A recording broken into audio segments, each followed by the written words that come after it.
Lindsay here, the Frugal Crafter, and I thought I would share with you some tips for cabling today. I just did my first cable. This is my first cable piece, and I hope it shows up all right on camera. If I knew I was going to do a video, I probably wouldn't have done it in red, but I was looking for yarn the other day, and I was looking at some yarn on Joann.com, and then there was this pattern right there in the chunky yarn I was looking at, so I got distracted. Didn't end up buying any yarn, but I did end up printing out this pattern, and it called for chunky yarn. I didn't have chunky yarn, so what I did was I used two balls of worsted weight red and just held them together, and went about my pattern that way using the size needles that they recommended. So what we have here is a cable 4 back and cable 4 front pattern, and I've always wanted to do cables, but I was always confused by how to read the pattern. So today I'm going to try to help you avoid some mistakes and get your cables looking really good. So the first mistake that I made, it didn't say how to cast on, so I just did my normal cast on, and I ended up having this kind of weird, stretchy, rough looking edge. Now it's not a big deal because this is a cowl, so I'll be sewing the ends together, but what I should have done was a tighter edge, and you can achieve that by doing what's called a cable cast on, and you can find videos on YouTube about that, or doing a double tail cast on. Both of those would give you a less stretchy edge and would be good for starting your cables. So that's my first tip. My second tip here, if you look at the first couple rows here, I have these big loops where I did my cable 4 backs. You see I can stick my finger right under those loops. Now they don't bother me enough to take it out because it's a cowl, it's not going to be seen, that side's not going to be seen, but I'm going to show you how to avoid that. And it's just one of those situations where being a beginner, I'd never seen anyone do it before, so I didn't really know what to do. So we're going to start off this pattern by knit 1, purl 1, knit 1 here. And I'm using circular needles because I find them easier to work with. These are my Denise interchangeables. So I've got knit 1, purl 1, knit 1, and then we begin our cable pattern. So when your pattern says cable 4 back, it's confusing. If you've never seen anyone do it before, it's hard to tell what it means. And what they mean is to take the amount that they say, which is 4 stitches, cable 4, and divide them in 2. So you have 2 and 2. So then, or divide them in half. So then you're going to take those first 2 stitches off your needle, and this is a cable needle meant for that purpose, and you're going to hold them to the back of your work. If it says cable 4 back, they go to the back of your work. So slide those guys off and hold them to the back. Now this is such a thin needle that I was kind of having some anxiety that I was going to lose those stitches. So then what I did was I just took one of my fat Denise needles, and I actually just picked those up with that, and that was a lot less stressful. Actually, I split that yarn too, so I want to make sure I pick that up good. And also what I like, because see, if you look at the cable needle, it's the same on either side, so your stitches could actually twist around when you're knitting, and you could end up knitting them with them having a twist in between the 2 stitches, which is not what you want. So this way I know that one has a point and one has a little area where I'd attach the end, so I can tell there's a front and a back side, and that helps me not mess up there. So I'm going to hold those to the back, and then what I'm going to do is knit the next 2 stitches. Now I was getting those big loops because I was bringing my yarn behind these 2 stitches that I held over. You don't want to do that. You want to bring the yarn kind of between those 2 needles. You want to be right up against the stitches that you are working. And then we're just going to knit these 2. And then we're going to knit the other 2. We're going to bring our yarn behind that needle, and we're going to knit these right off. And it's also a lot easier to knit off one of these fat needles than it is from the tiny little cable needle that I had. I'd had that cable needle hanging out in my bag for like, I don't know, 10 years, because when I learned how to knit, somebody said, oh, I got all these knitting things, you can have them. And so that's how I had that. So now I have that first, and you can kind of see how those stitches, I apologize for the red, it's kind of hard to see. You can see how those stitches kind of tilt off to the right. So when you cable 4 back, your stitches tilt to the right.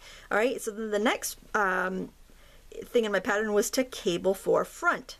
So I'm going to take those first 2 stitches off, and I'm going to just go ahead and use this needle, and I'm going to use the end that I would have attached a cord to pick up those 2, because I want to keep them in order. I'll be knitting them off this side.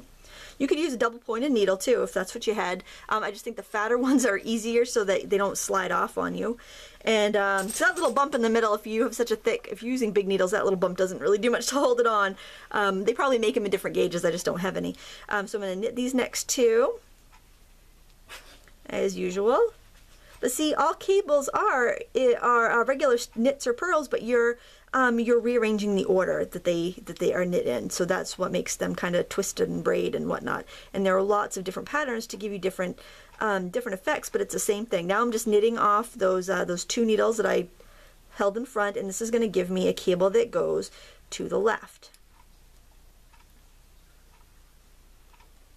And I knit continental style, so if you're, so that means I hold my yarn in my left hand. If that's a little different, it doesn't really matter how you hold your yarn, it's the same either way. So then we've got our stitches going that way and our stitches going that way. And the next 5 rows are knit and purl pretty much regular, and then, so you only have to do this, you only have to worry about this like every 6 rows, so it's not for this particular pattern. And I will link to this pattern from the Joanne Fabrics website so you can find it if you want to try it.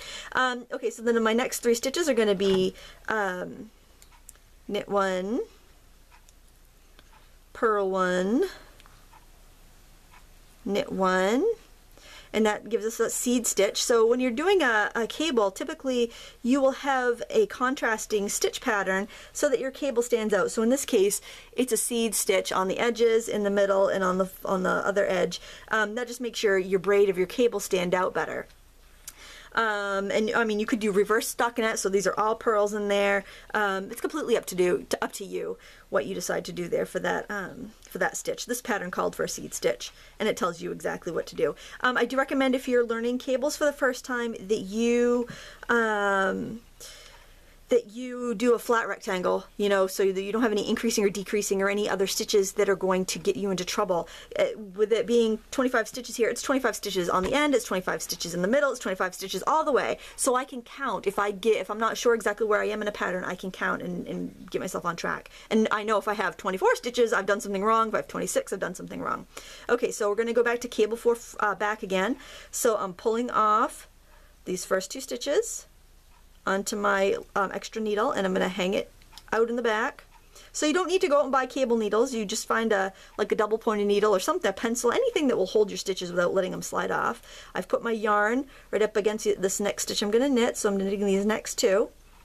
You might even want to like have a little board in your lap or something you can rest your yarn on if you're afraid the needle might fall out on you. And then I'm just going to make sure I have that yarn right behind my placeholder here. My other needle I'm using is a cable needle. I'm going to knit those 2. We're doing our final 2 stitches of our cable 4 back here. And then we're going to cable 4 front. So we're going to slide off these 2 stitches onto our cable needle. That's why I love these interchangeable needles. I just have that set right there next to me when I'm working, and if I need a stitch holder, I can use the cords. If I need another size, or if my tension's off, I can go down a size. I'm a loose knitter, so I tend to have to go down a size a lot. So I have everything right there. I can't recommend this enough for a Christmas gift if you're looking for something for a knitter. And they're just fun. I've had my set for like over 10 years. All right, so we're going to knit these 2 that are on our needles with our cable needle hanging out front, because it's a cable 4 front we're working on now. So stitch those 2. We're going to stitch the 2 off this front needle. I'm trying to think if there's any other little mistakes that I made that I could share with you that would help you with your cabling adventure. And I just recommend that you try a pattern like this. Again, I said I'll link to it. And I think you'll find that you learn a lot just from doing this pattern. Then you can try more complex patterns or just different patterns. Now we're going to knit 1, purl 1, knit 1 to get our nice flat edge in the seed stitch. And, really after you get through the first couple of rows, which I actually had to pull out a couple of times because I ended up with an extra stitch, and I ended up, just purling when I should have been knitting. But once you get the hang of it, you won't even have to look at the pattern again. And there we can see our beautiful repeat. It kind of looks like a series of Ys going into each other. This is such a lovely, simple pattern, and I love the seed stitch on the edge. And you know what? You're gonna make mistakes. It's not a big deal. Like here, I can see that I forgot to purl one right here. No one's going to notice that if you're wearing it. I mean, obviously a knitter might notice it, but they probably would really appreciate the time that you took in making this for them if it was a gift for another knitter. So, yeah, that's pretty much it. What I would recommend also, if you are a knitter or whatever hobby you enjoy, try to learn something new all the time, because learning new stuff keeps your brain active, keeps your brain supple. It's why kids can learn so much quicker than adults, because they're always used to learning new things, because their life is full of learning new things. If you continue learning new things as an adult, you are just going to be, you're going to have a mind like a child that can always grow and learn and adapt. And I think what I'm going to do to how I have this crazy edge, when I sew the ends together to make my cowl, I think I'm actually going to make a band that's kind of like an aqua color with a different sort of cable to go around it to hide my flimsy edge. But there you go. I want to thank you so much for watching. If you have any questions, please leave a comment. I'm more than happy to help. And thumbs up if you like this video. Subscribe if you haven't already. And until next time, happy crafting.